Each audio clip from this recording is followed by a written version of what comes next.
cameraman somewhere or something? You do good.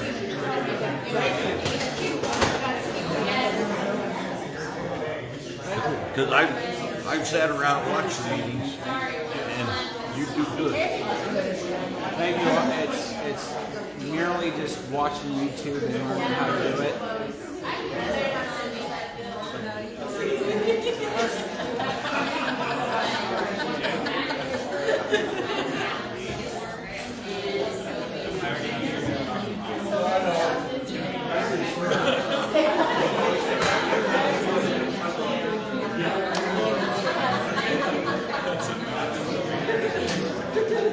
Hey Eddie, how you doing? Nice you. I went out to the Ford dealer a while back. Paige is working there. Yeah. Thank you. Okay. Appreciate it. Yeah. It feels better to lean right now.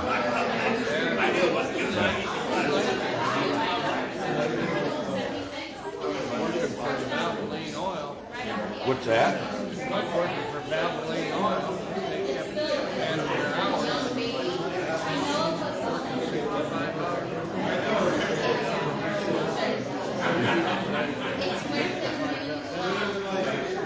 If you want to work 65 hours a week, that's wonderful. But if you don't want to do that,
Ellen May Osborne. Well, we made it past 7, so I think we better get started here. Looks like we're gonna have a lot of questions tonight. My name is Alan Woods, I'm president of Mitchellville Community Development, and this is Brett Waller, he's vice president. I'd like to thank you all for coming, and we'd like the candidates to thank you for coming, and you can introduce yourself. While we're gonna do this, we'll have questions that have been submitted up there at the counter, and we'll go ahead and ask the questions and give the candidates 3 minutes to answer. And we'll let you go ahead and introduce yourself. Darren, you want to go first? Good evening, my name is Erin Huska. I live here in Mitchellville on the northwest side of town. I've been here since 2017 with my husband Ryan and our 3 kids, Raven, Clint, and Eden.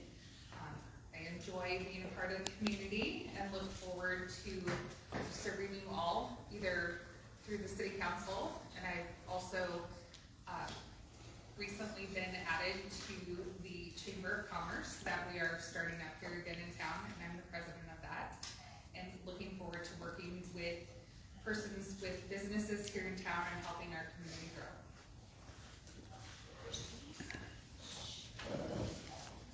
Hi, my name is Elaine Webb.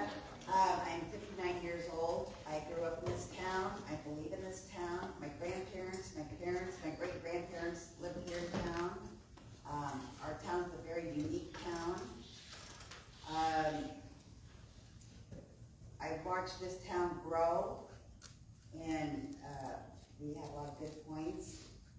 I think we have a lot of good opportunities coming into this town. I believe in our people.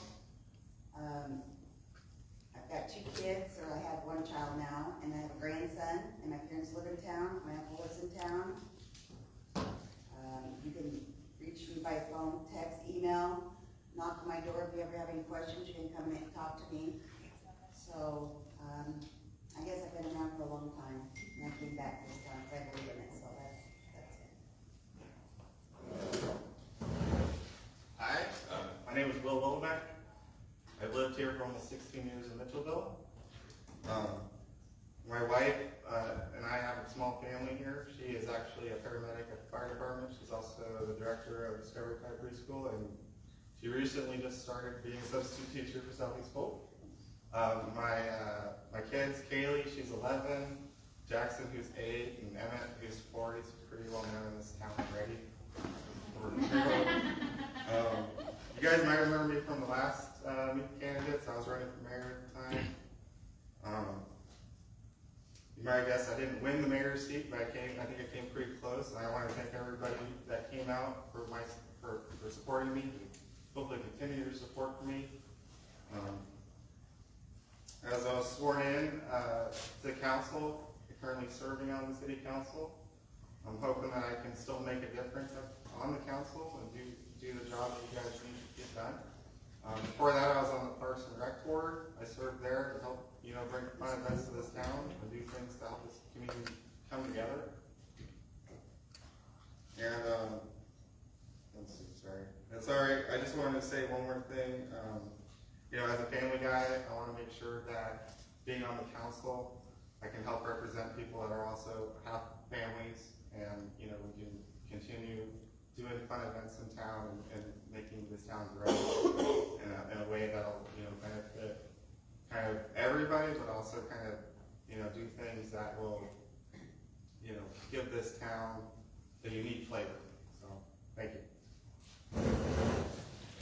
Hello, I'm Joe Crook. I live right down the street, been there 10 years. I worked for the Mitchellville Police Department for 24 years. 13 of those months were as interim chief. I've had a 4-year term on the city council already. You've got 4 good people here, folks. I am the best qualified.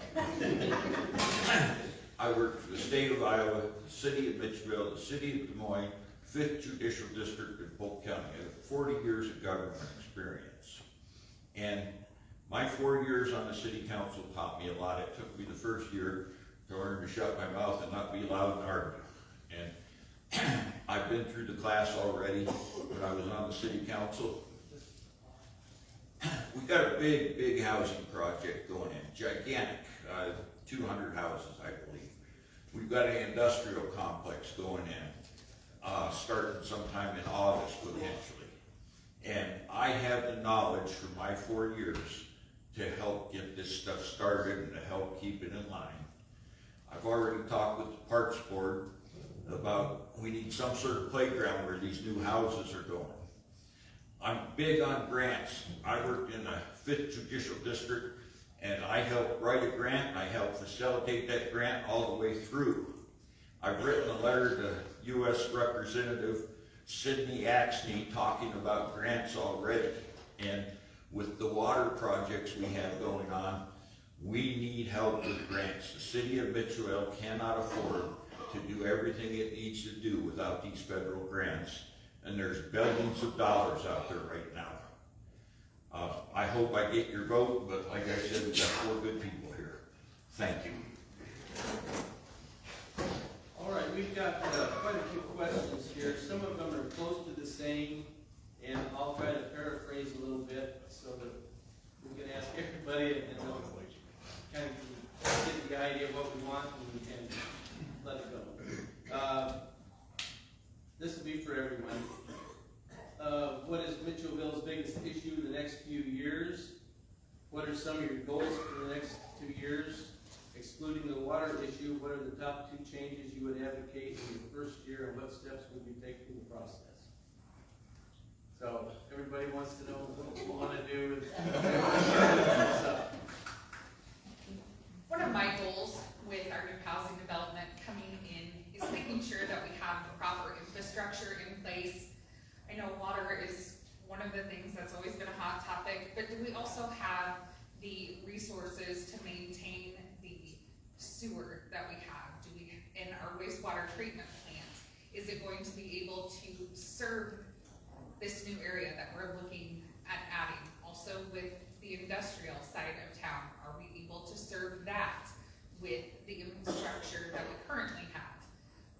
Road quality, I know that's also a big topic that I've heard within the city council meetings of maintaining our roads and making sure that they're safe, not only for the citizens here in town, but the many trucks that we have coming and going from Diamond Crystal and the wear and tear that we have on the roads as well.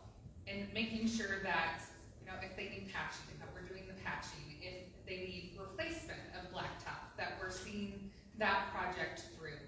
Do we have adequate stop signs and safety equipment here in town for all those new houses and industrial areas coming into town?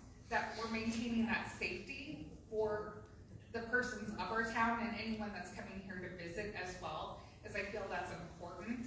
And especially with all the families we have here in town, that we're keeping our kids safe. And I have younger children, and that's something that I hold near and dear to my heart, is making sure our kids are safe and that it's a community that we can all grow up in and see our kids stay here and raise their families here as well.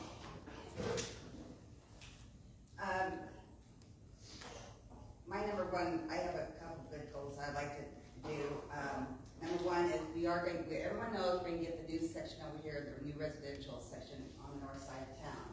And I want to make sure that we put in the right plumbing. I want to make sure the streets are wide enough for our fire department, our public works, our ambulances to all get down those roads and make it nice and accessible for them to get through there without having to back up or not making the curves and so forth.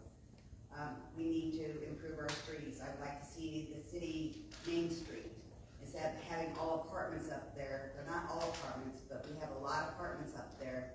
I would like to see those be declined and be brought in businesses, little boutiques, little specialty shops, make our town grow, beautify the city of the Main Street of town. I'd also like to see all of our wires buried in the ground instead of having them hanging up in the air. The northeast side of Mitchellville, we lose power all the time when the storm comes through. And it's a real big issue. And it'd be nice if all the wires were buried in the ground. We need to be more like the other cities.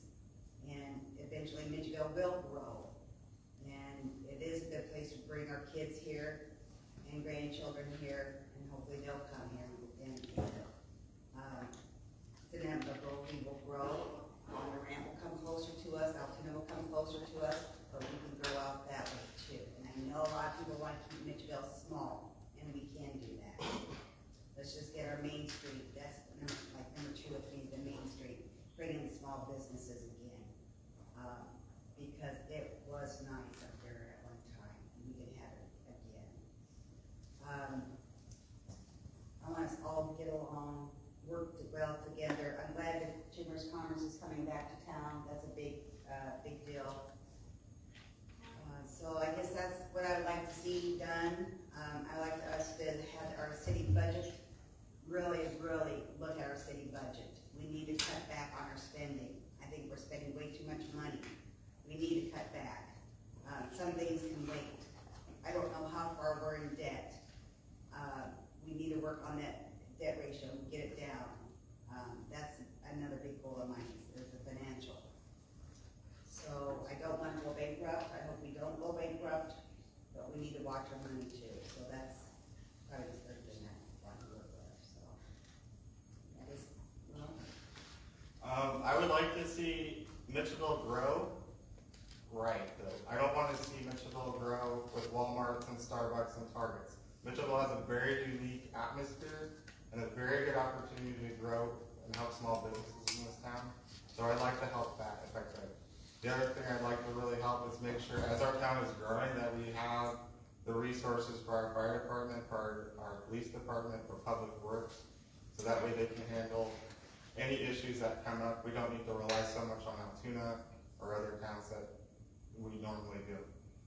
Third, I would definitely love to see our hometown, the hometown pride, I think is what the committee is called. I'd love to see that take off and help that as much as I can, just so that way we can, be proud of Mitchellville and make it look awesome. So those are my 3 things. I'm Joe Crook. As the new housing development goes in, the new industrial development goes in, I think this is going to be needed to be monitored and carefully viewed. Just like has been said, the streets are wide enough, playground for children. We've got Deer Run with no playground. They can make it to the park, sure, but there is no playground area. At Deer Run, we're adding 200 more houses, so definitely needs to be a playground there. This grant thing, we're talking about money. Mitchellville's #1 issue is a whole, just like a lot of small cities, it needs a whole lot of infrastructure repair. And the city of Mitchellville is not going to be able to afford to do it rapidly. I don't see us ever going bankrupt, but it's not going to be able to afford to do it rapidly. And the only way it's going to get done quicker is with more grants. I'm willing to go down, sit down and talk with Cindy Axney and say, Cindy, we need the help, and this needs to be done. This, the name of Mitchellville needs to be up front and forward with Cindy Axney's grant development. And she was appointed to be in charge of all Iowa federal grants that are going on with this billions of dollars that our president signed into law. The streets, when I started working out here, they were all what you call CO coated. We've got the blacktop, that's wonderful. We need to maintain our blacktop streets. As we add more streets, we need to keep blacktopping them, and that just needs to happen. The streets that are already CO coated needs to be blacktopped. The new streets going into housing development need to be Portland concrete cement. And so that's that. We have an issue in Mitchellville of it seems like we have some people that blatantly disagree with some of the city hall workers. Thank you, Joe. 3 minutes. Thank you. Next question. Combine a couple here.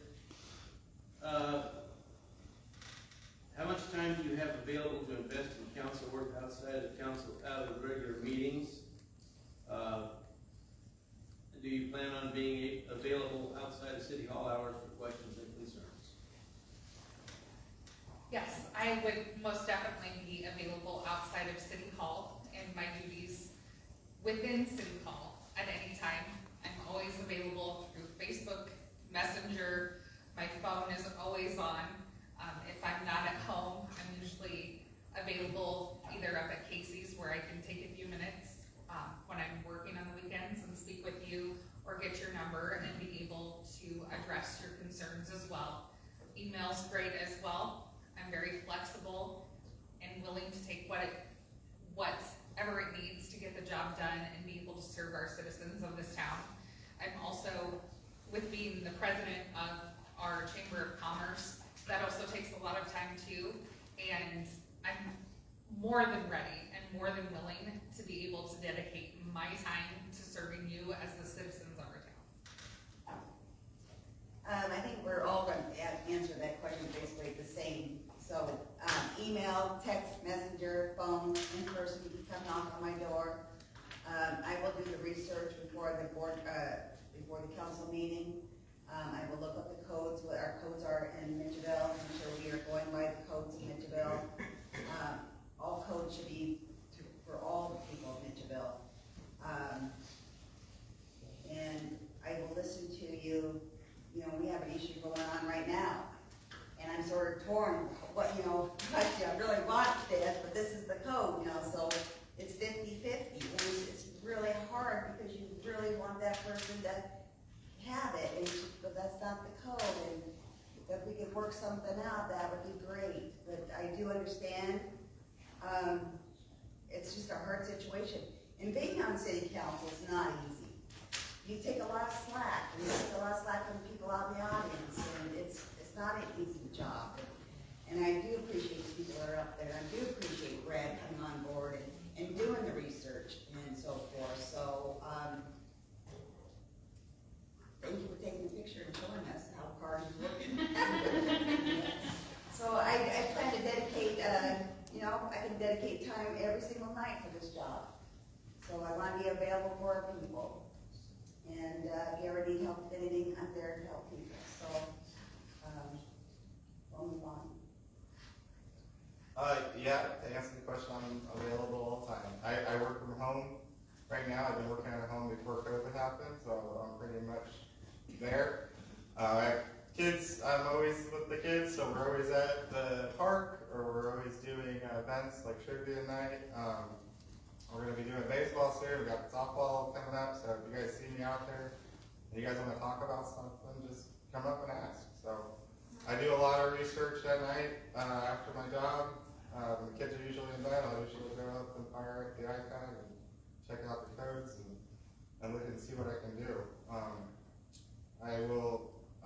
Right now, since I'm on council, I definitely look and see if I can help with anything. If people have any problems, they can always feel free to come up. I'm retired. I did my 40+ years working for other people, and I have a small company. If I want to go to work, I can go to work. If I don't want to go to work, I don't have to. I'm home. When I was on the police department, people would come knock on my door. Never did understand why they didn't call 911, but they would come knock on my door and I'd let them in. Sometimes rather hostile people too, but I'm available. I mean, I could be there, folks. I don't have to report to anybody for work 24/7. If you need something, contact me. I got this flyer right here that anybody that wants one has my telephone number on there. All my years of government work, I had my name and telephone number in the phone book. And this is how council people and mayors and people should be. You should be available, and I am. I'm probably more available than any of the other three, but come to my house anytime. Okay, well, this kind of came up at the last council meeting, part of it. Anyway, while researching issues prior to meetings, what are some of your specific sources that you will access for information to shape your discussion?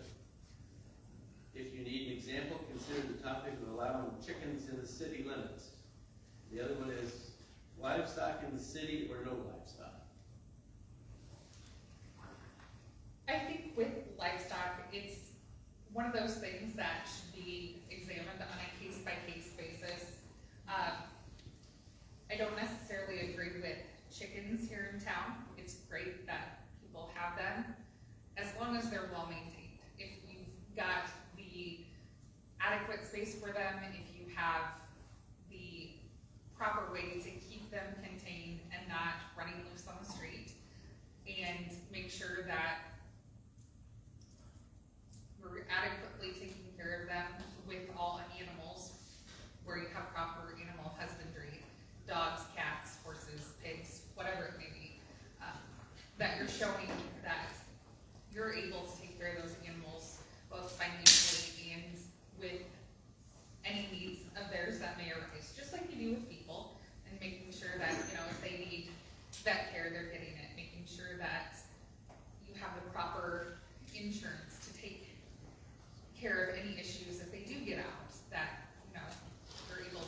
I am all ears, and Wendy, I'd love to see your horse be able to be here in town, and I know that's something you championed for, and I hope that things work out for that, but, you know, let's look and see what we can do and work together to make sure that we're equal for all of our citizens here in town, and making sure that there's not favoritism between persons here in town as well of animals that they want to have, whether it's a dog that can be considered a vicious breed, or, you know, a horse or chickens or pigs or whatever, that we're looking at that and doing what we can to accommodate persons.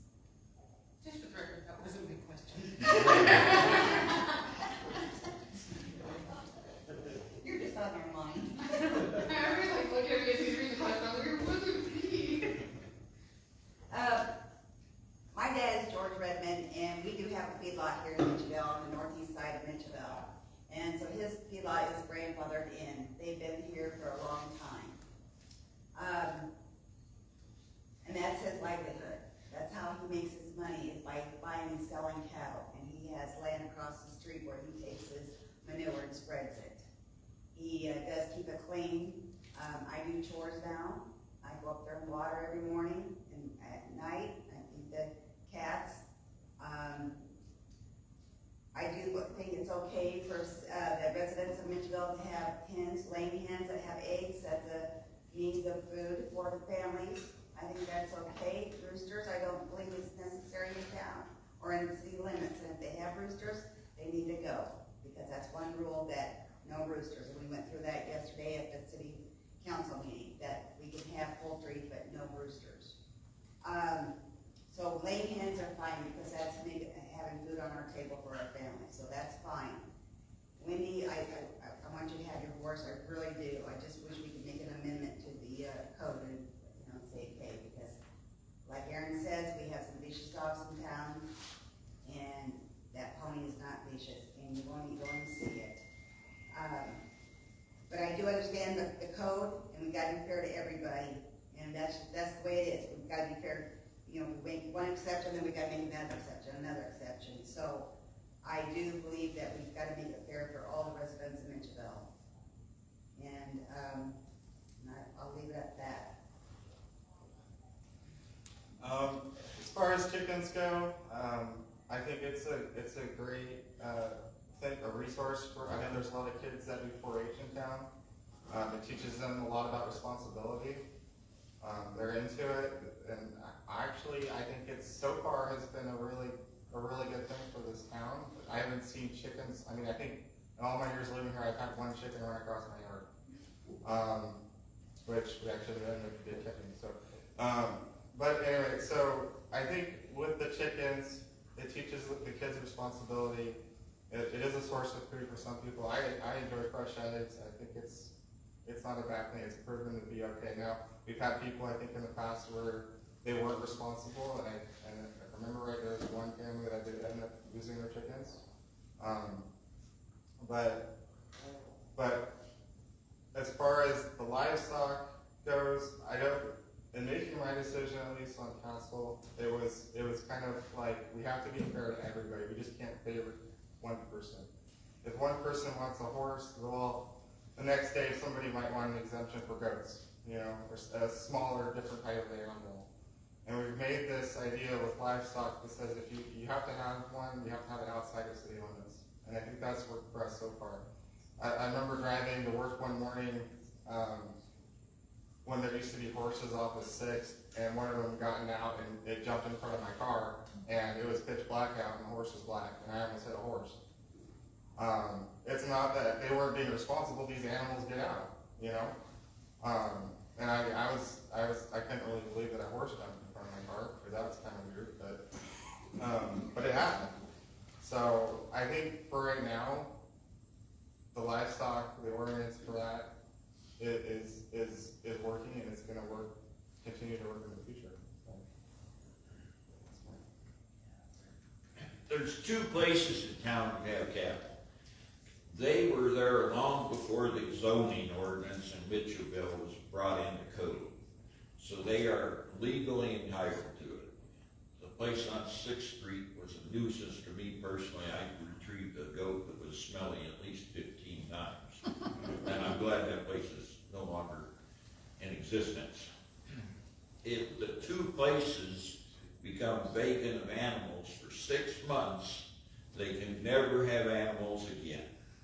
And if that happens, that happens. I don't see that happening with either of the people right now, but that's the fact.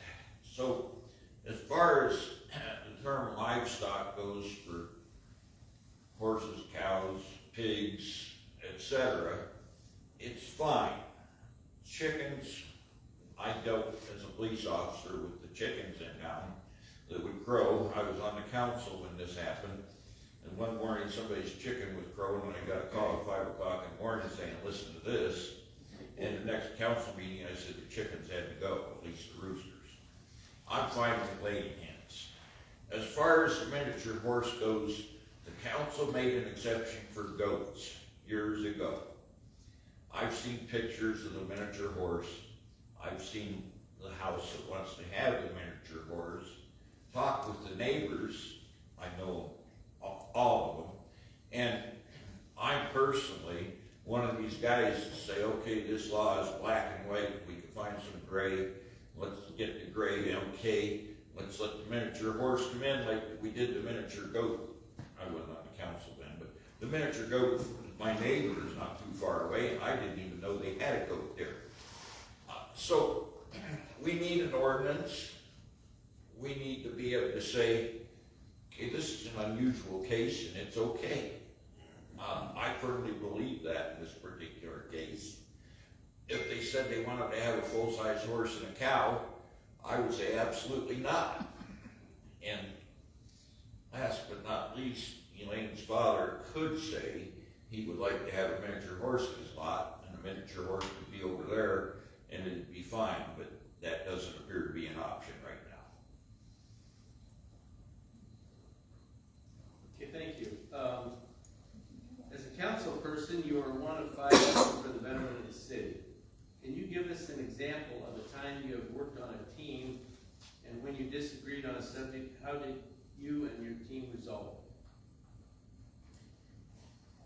it? I work in the electrical industry, and there's a lot of opinions between office persons and guys in the field. So it's something that I deal with on a daily basis of having a difference of opinion where my guys may not always agree with what jobs we're giving them. But together, we have to work together to make sure that we're getting our customers taken care of. And the same with being on the city council. You guys are our customers more or less than people of the city that we're serving. And our opinions may not always mesh and line up together, but we have to work together as a team to make sure we're doing what we can to improve the city and make it better for those that live here and those that want to come into town. And the same with anyone on the city council. We may not always agree, but we're here to serve you, and we're here to make sure we're getting the proper job done to serve you, the citizens.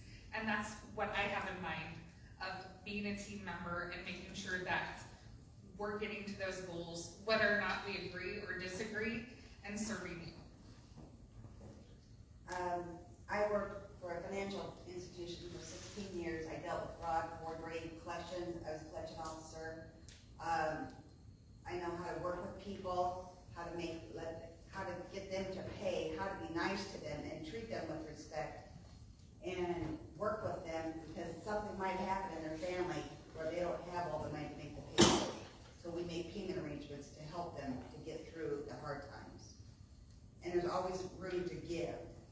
And we all have to learn how to give and to receive from things. And sometimes some voices aren't, like I have a harsh voice. I don't mean to be mean at all. It just comes over harsh. I have a big heart. I can work with people. I want to work with people. You can come to me. I help at the library. I will donate clothing. I donate food, money. To anybody who needs help, I will help them. Everybody struggles through life, and we need to be there to help them.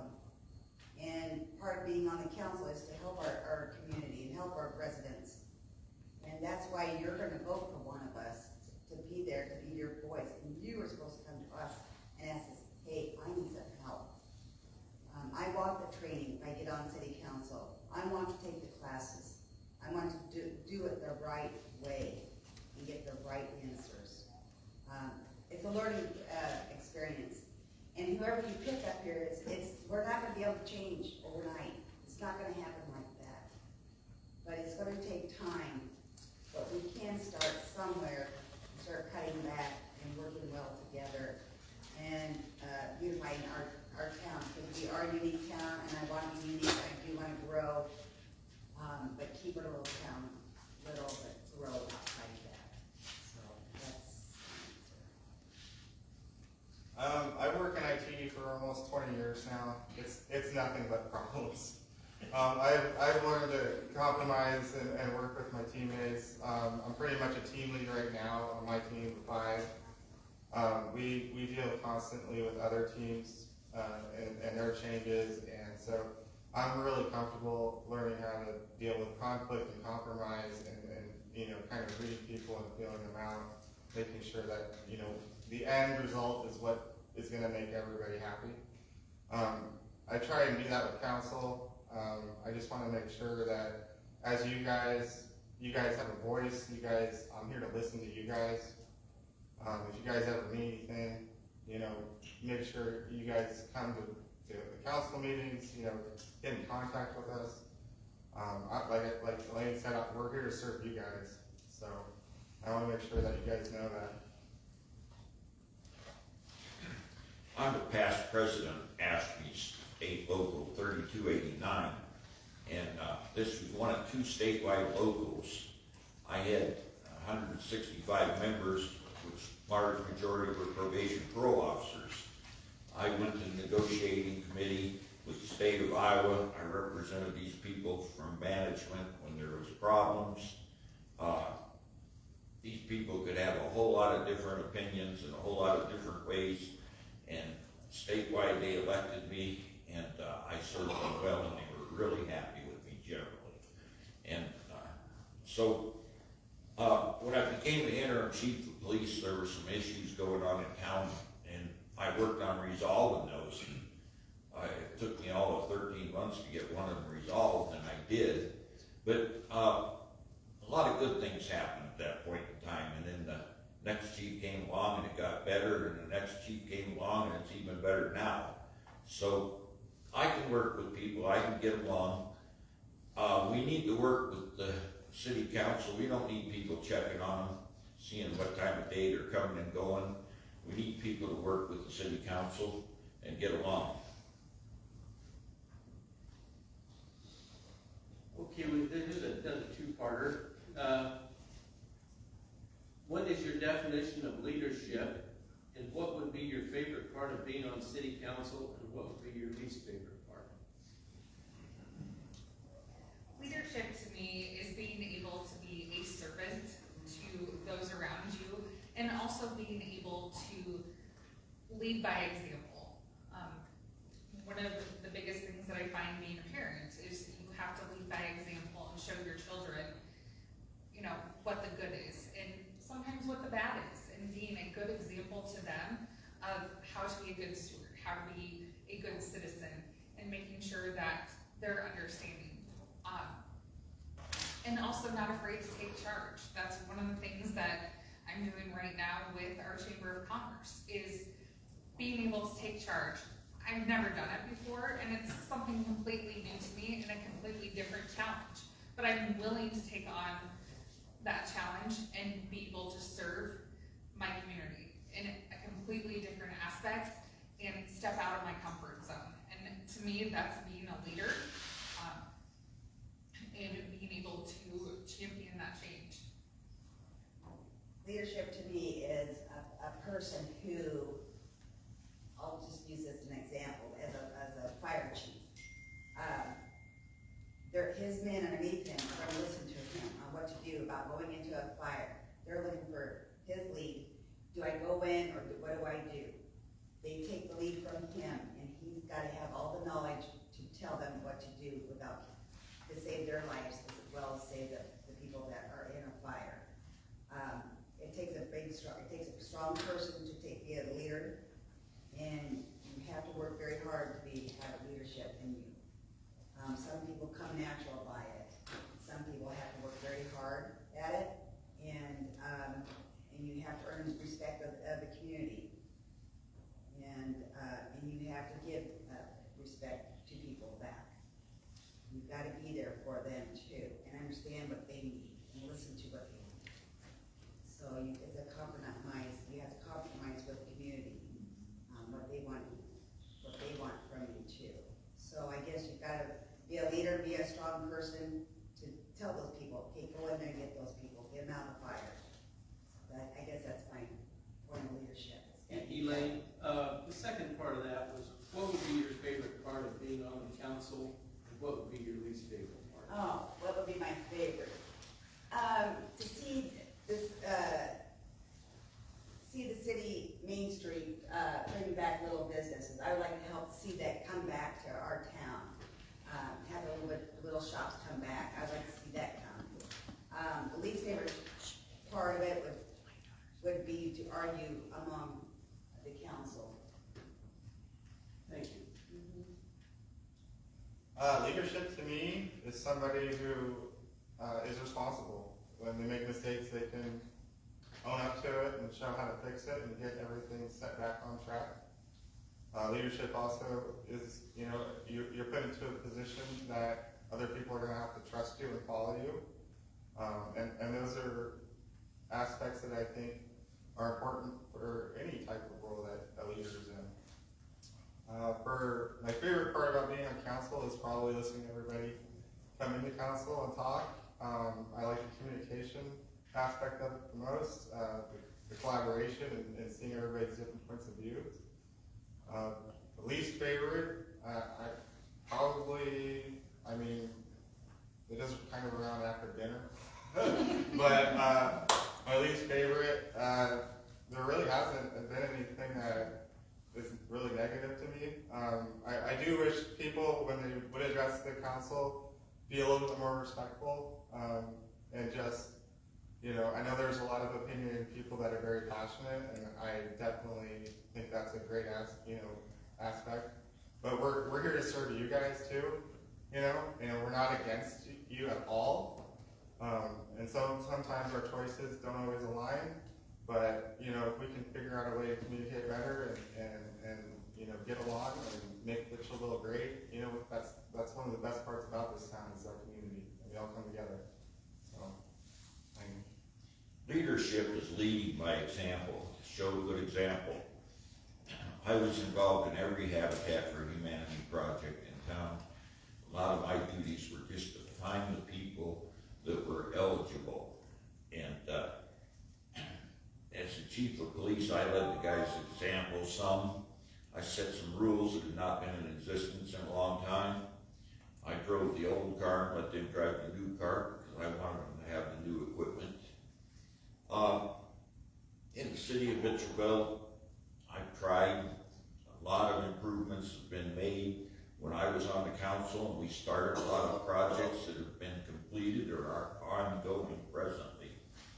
And just lead by example. Favorite thing on the council, if I were there, would be to see Mitchellville grow and improve.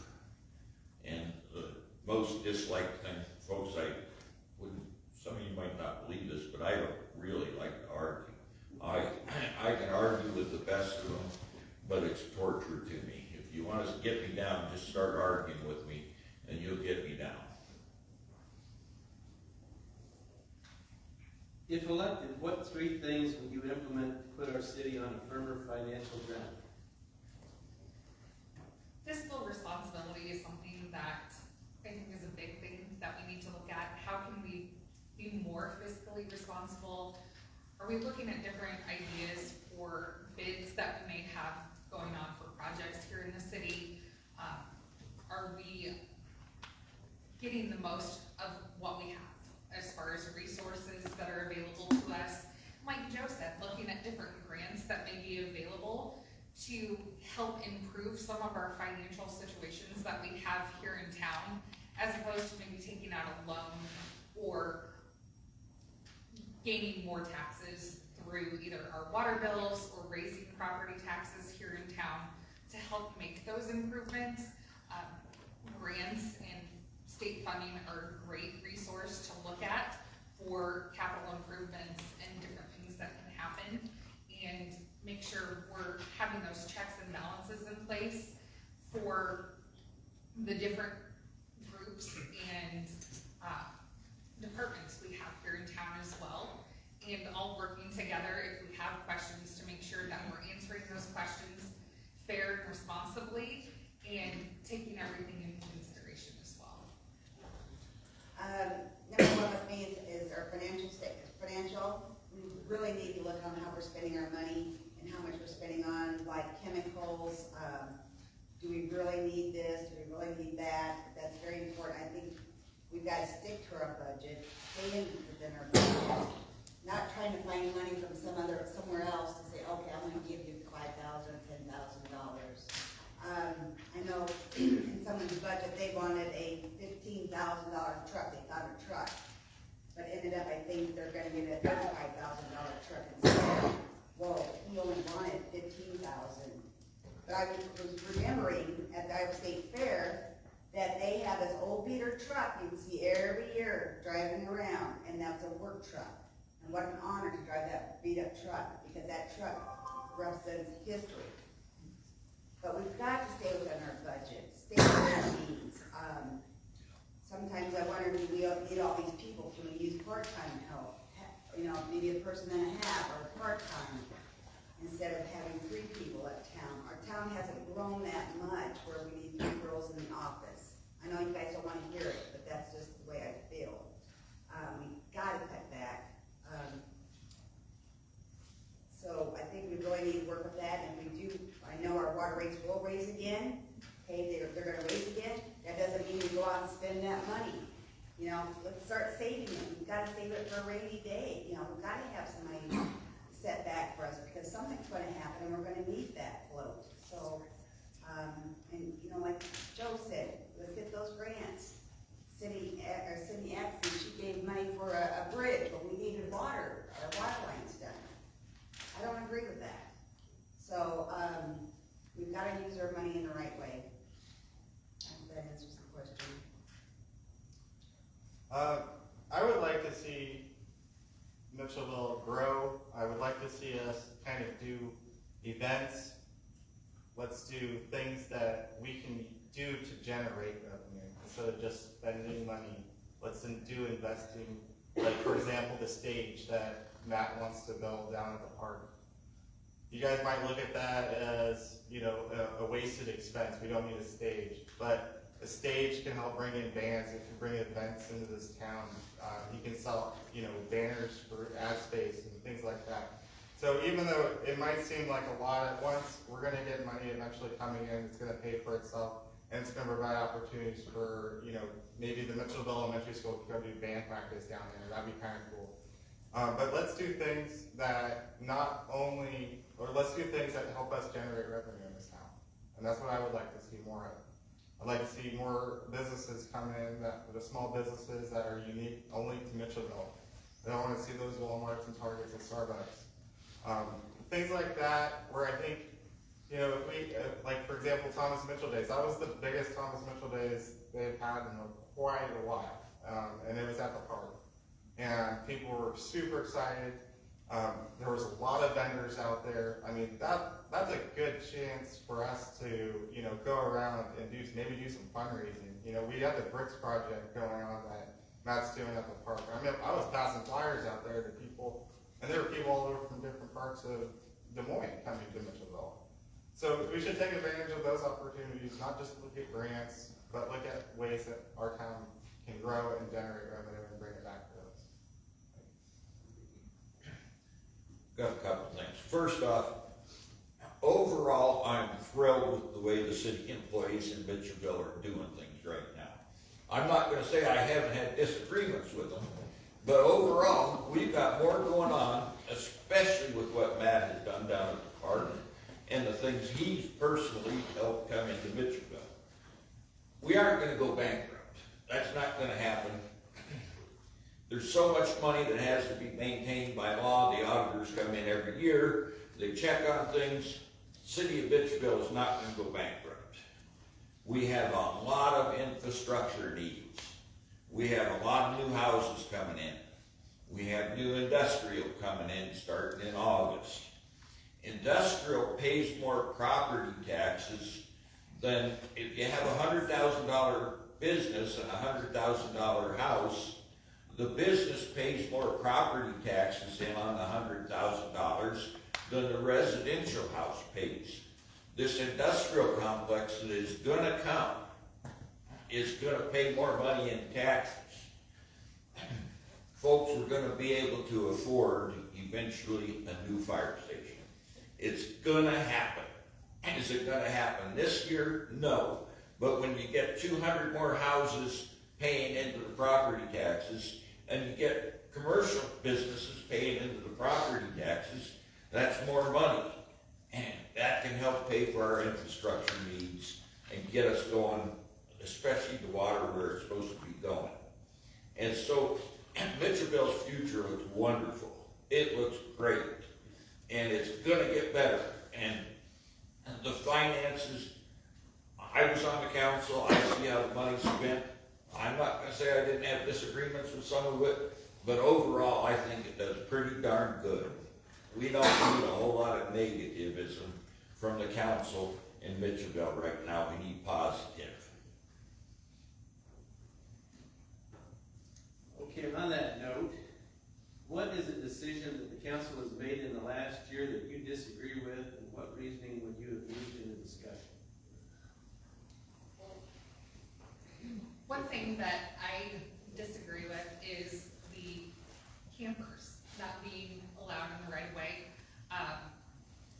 If they're well maintained and there's a pad there that the homeowner has put in, whether it's gravel or pavement, and they're also helping take care of any snow removal that may be around there, so it's not impeding on the sidewalks that may be in front of their house. I don't see why it's such a big deal to have it there in the right of way as long as things are maintained. The same with the vehicles.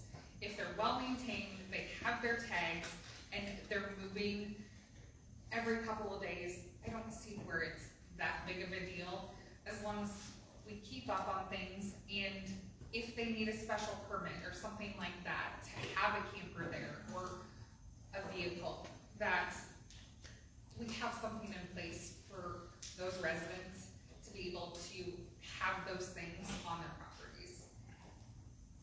I guess my disagreement with council is the nuisance. I guess it's really not council. I guess I have a disagreement with the nuisance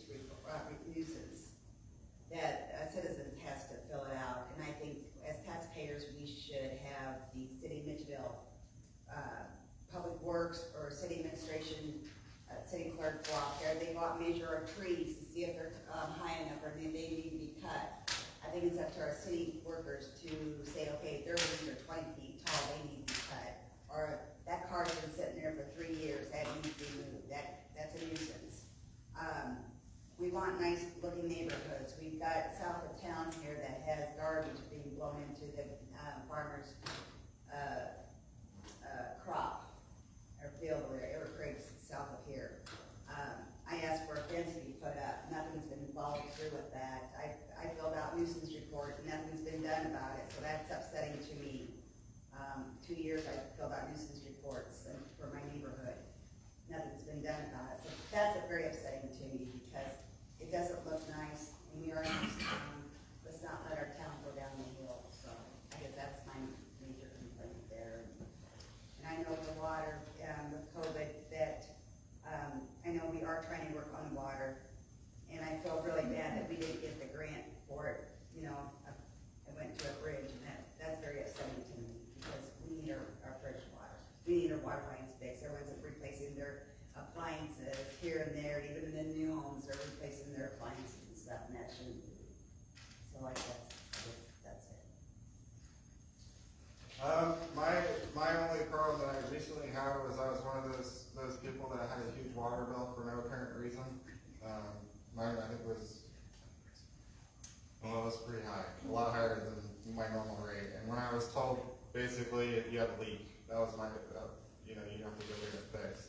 I didn't feel like we had a way to kind of go through a process, and being on council, it's come up before, and I kind of, you know, I can sympathize because I can realize, okay, it's not just me, it's happening to other people, you know, and we kind of, you know, it's brought up, it's already been brought up in council about having a process involved, and, you know, so being there, agreeing with that, seeing how that's going to work out, you know, getting that resolved, that's something that I look forward to doing on the council, you know. I live here too, like everybody else, and when something like that affects me and seeing it affect other people, you know, it's a concern not just for you, but for me too. So. I was one of these kids, we get all our buddies and run down to Missouri and buy fireworks. And we dearly loved our fireworks. It was illegal, I don't deny that. I was on the council when we passed the fireworks ordinance. And it was already, when we passed it, shorter than what the state of Iowa was. And I thought we kind of had a happy medium, and all of a sudden it got down to like very few hours compared to what the state of Iowa offers. And like I say, and somebody behind me was blowing off bombs at one point instead of fireworks. But I like fireworks. I think when I was on the council, we passed a pretty good ordinance, and I didn't care for when it was short. And that's just personal opinion. It's my personal like. I think when we had a pretty good fireworks ordinance, I don't think it was being enforced actively. But when I was on the police department, sometimes enforcing the fireworks ordinance was a full-time job. Okay, next question. As a representative of the people, what methods will you use to ensure that you are aware of, representing and making decisions based on the community's needs and wants rather than your own? You have to really be bipartisan in something like this, that you're listening to the voice of the people and not just basing things on your own opinion and doing what's best for those here in town, whether you agree with it in your own personal beliefs or not, and making sure that those citizens are having their voice heard and that you're taking their wants and needs into consideration as well, and trying to come to a happy medium with making sure that you're working with your fellow council members and also getting feedback from the community, whether it's positive feedback or it's constructive criticism. That's something that we can all grow and learn from, and you can't be great by not having some sort of constructive criticism and hearing, you know, what can you improve on. So yes, it can be a hard pill to swallow sometimes when you're being told that what you're doing isn't necessarily what everyone agrees with, but that's the way you learn and grow and make sure that you're taking that opportunity to figure out how you can make things better and continue to make things better for both yourself and persons in the community. I guess I like to see people happy. I want to take care of other people's needs before I'll take care of my own needs. If somebody needs something, I'm going to give my coat off my back for them to stay warm, or buy a kid a pair of socks because he doesn't have a pair of socks. That's the same way with the city of Mitchellville. If you need something, let us know, or come to me and let me know if I need this, or hey, I can't pay my bill or something. We can work something out for you guys. We can work, everything's workable. And being on city council, you just watch it. It's not an easy job. It's, you know, you've got codes in place. You've got to follow the codes, but yet, I mean, it's going to tear you apart because you want to do this and do that, but it's not that easy to do that. But there, like you said, there are exceptions to the rules, and we can bend a little bit. Yes, there's black and white, there's a little gray too. So, but the people come first, I come second, and maybe that shouldn't be that way. Maybe you're supposed to take care of yourself. It's like being on an airplane. Put your mask on first before you put your neighbor's mask on. You know? But I feel like I want to take care of our residents before I take care of my needs. I'm a family guy. I have really no time for my personal self. There's no real personal interest involved in these decisions that get made on council. I want to everybody else forward. And like I said earlier, I go to a lot of these events. So when I was on the Parks Board and like doing Bagley, listening to everybody, you know, their ideas, like, oh, how, you know, like you should really do that to improve this, you know. That type of feedback I live off of, you know. So if you guys ever have anything, questions, feedback, you know, what town could be doing better, I would love to listen to that and help make that, you know, something that if it's going to work out for everybody in Mitchellville, you know, let's do it and get it done. There are a lot of choices that you have to make. You have to think of Mitchellville not only for one person, but for everybody as a community. And that's what makes Mitchellville really great. For, you know, when the tragedy happened at Sharon's Treasure, you know, seeing how everybody came together, the rest, like the whole shebang, it happened 36. Everybody was coming together. And that's what, you know, we need to do, and everybody needs to get together and, you know, work as a community and realize it's not just for one person, it's for everybody. So. Council people go to a class, I've been to it, they clearly describe what is a conflict of interest. I've had some businesses with the city, and when it came up for vote, I abstained. And so what we'll learn, whoever gets elected, is if it's a self-interest thing and it becomes an issue for the council, you can't vote, you gotta abstain.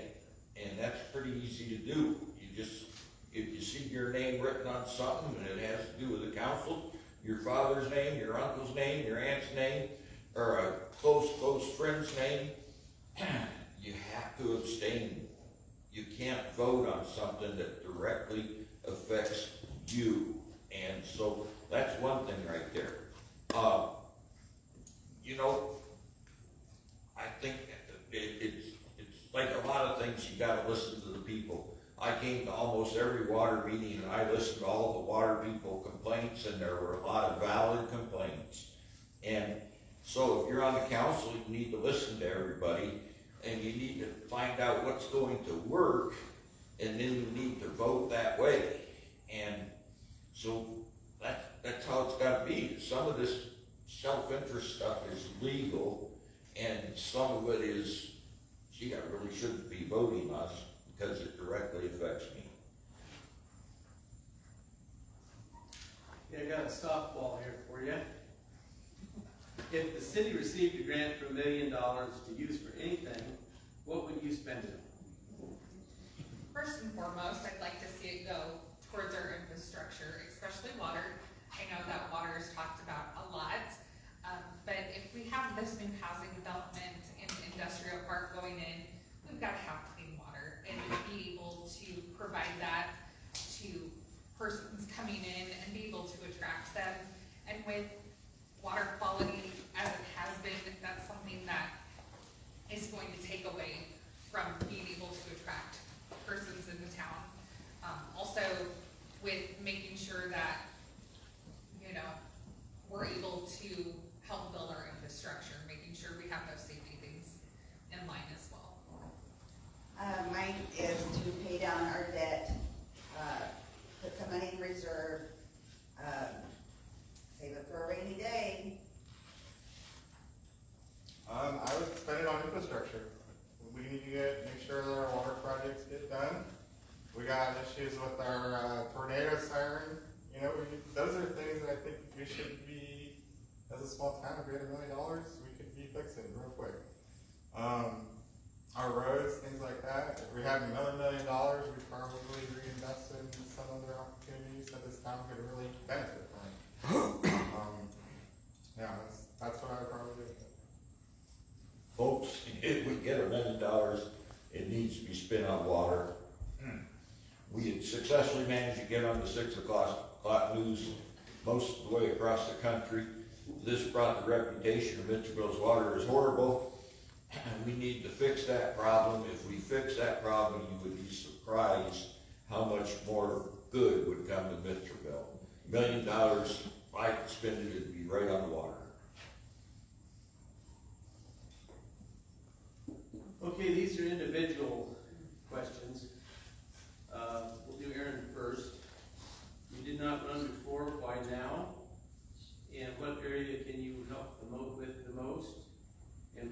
experience do you have that you feel will help you transition to the council if elected, and how will you use that experience to ensure you do the right by the citizens?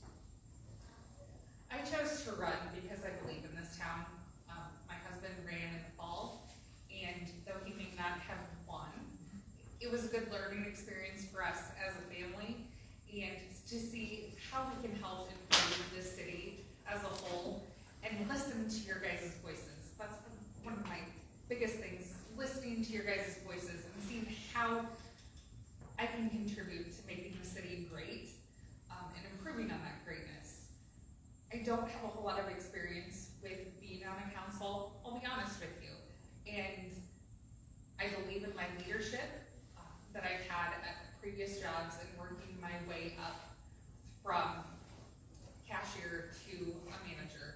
And being able to build on that and learn as I grow and going through the training that I need and making sure that I'm being a voice for you, the citizens of town, and taking your constructive criticism and building upon that and helping to improve things that need to be improved in town. We all know we have a water problem. Elaine, I got a separate question. Oh, I'm sorry. We're going I forward. kind of got you into a bad habit there. That's my bedtime. You received a grant to fix up your house. Was that a match grant, or how did that work? It was a grant because I am poor. I don't make a lot of money. I'm semi-retired due to a disability. Yes, my parents have money. I do not.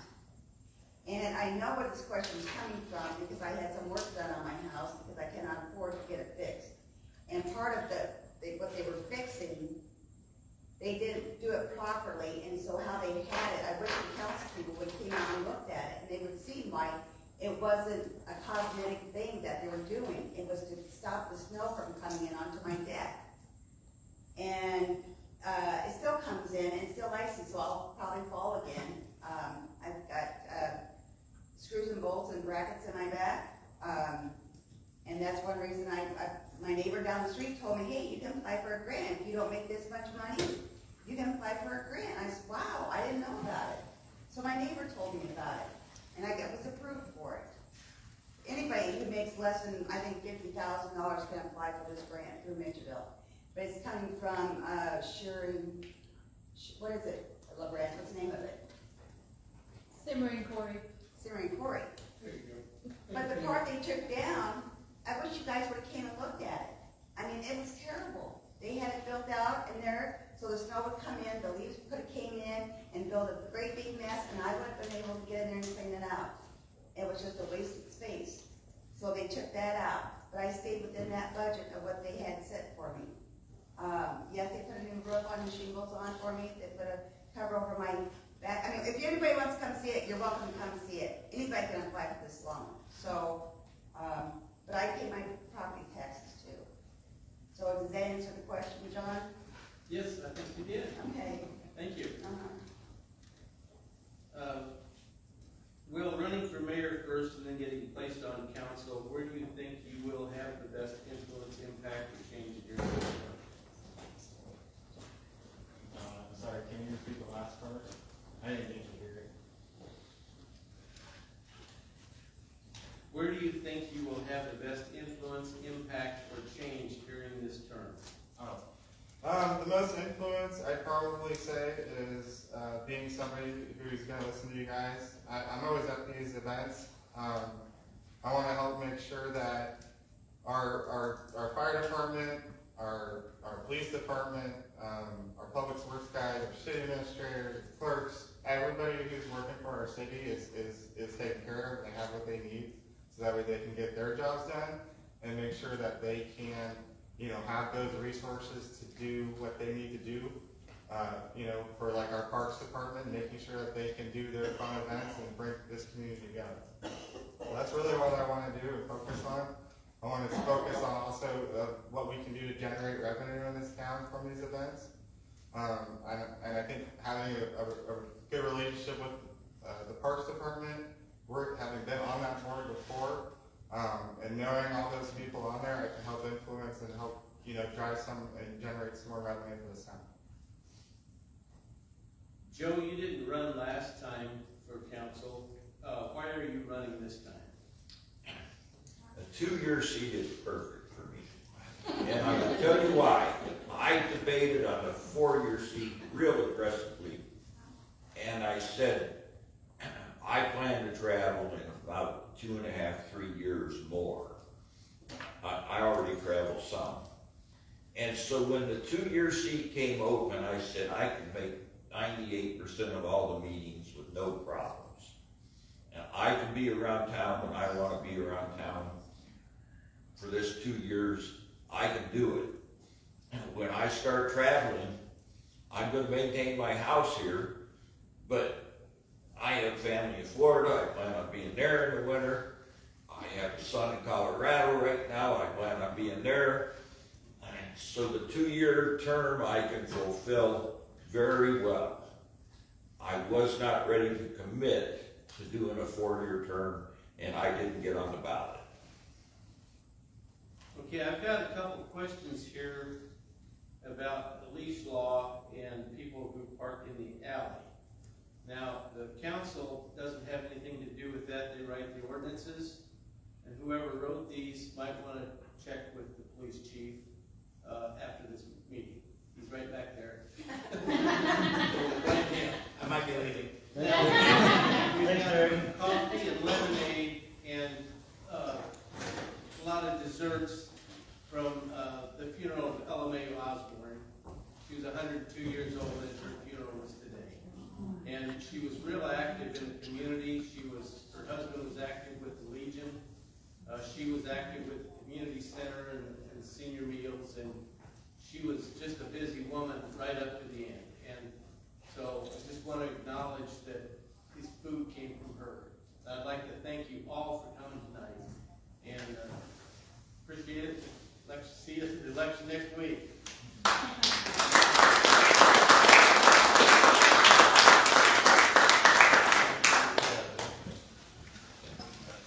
I have flyers for whoever would like one.